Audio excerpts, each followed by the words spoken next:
नमस्कार साथियों। आप सभी लोग कैसे हैं? उम्मीद करते हैं आप सभी लोग अच्छे होंगे, स्वस्थ होंगे।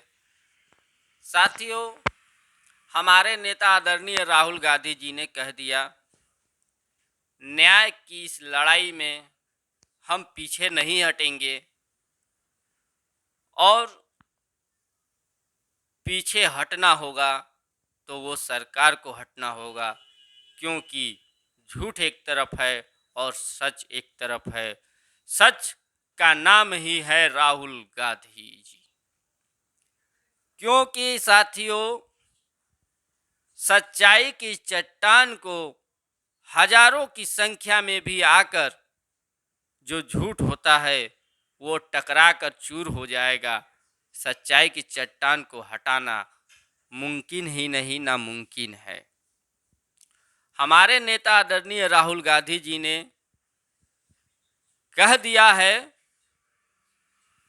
कि जेल में डालो और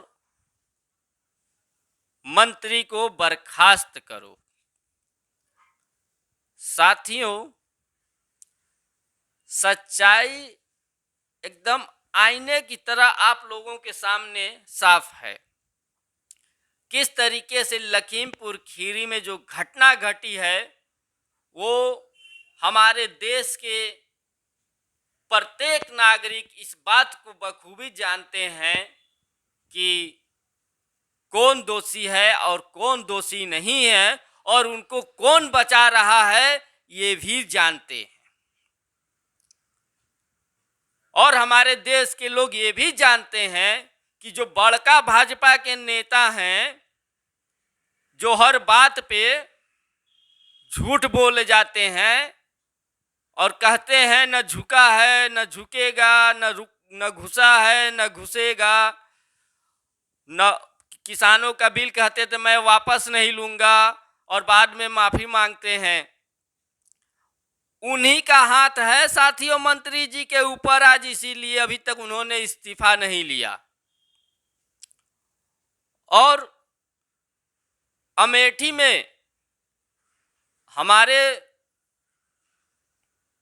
जो वहां अमेठी की जनता थी, उन्होंने राहुल गांधी जी का और प्रियंका गांधी वाड्रा जी का दिल खोलकर स्वागत किया।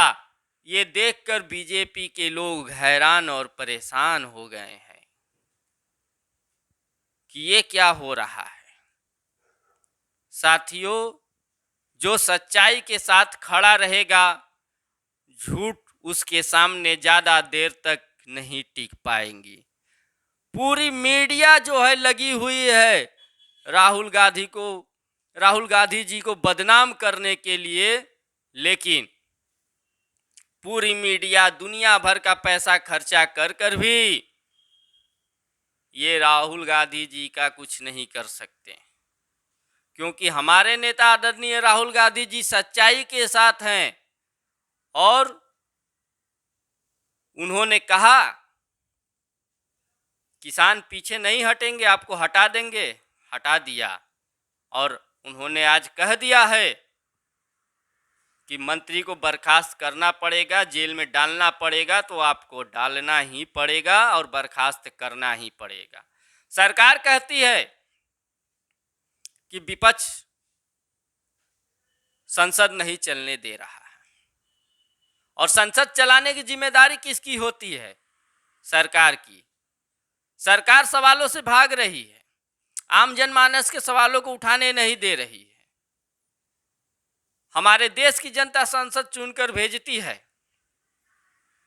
वो इस बात को पे गुमान करती है कि अगर आज हमको कुछ होगा तो हमारे दिल्ली में बैठे हमारे जो सांसद हैं वो दिल्ली में आवाज उठाएंगे। कोई अगर सत्ता पक्ष हमारे साथ गलत करेगा तो दिल्ली में बैठा हमारा हर एक विपक्ष का सांसद आवाज उठाएगा। लेकिन ये तानाशाह सरकार विपक्ष की आवाज को दबाने का निरंतर प्रयास कर रही है। इसको किसी भी कीमत पे कांग्रेस के लोग नहीं बर्दाश्त करेंगे। साथियों, अमेठी में आप लोगों ने देखा ही, और काशी विद्यापीठ से इनों का शुरुआत हो चुका है। साथियों, काशी विद्यापीठ छात्र संघ चुनाव में इनको एबीपी का एक भी प्रत्याशी नहीं मिल रहा है। बाबा भोलेनाथ की नगरी से इनका विदाई समारोह शुरू हो चुका है और इसी के चलते इन्होंने यहाँ का जो छात्र संगठन का चुनाव था महात्मा काशी विद्यापीठ का, उसको स्थगित करवा दिया।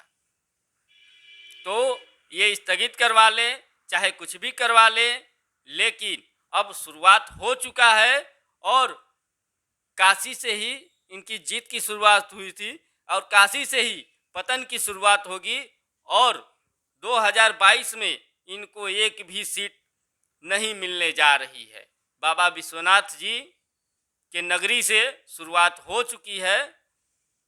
जय हिंद, जय भारत, वंदे मातरम।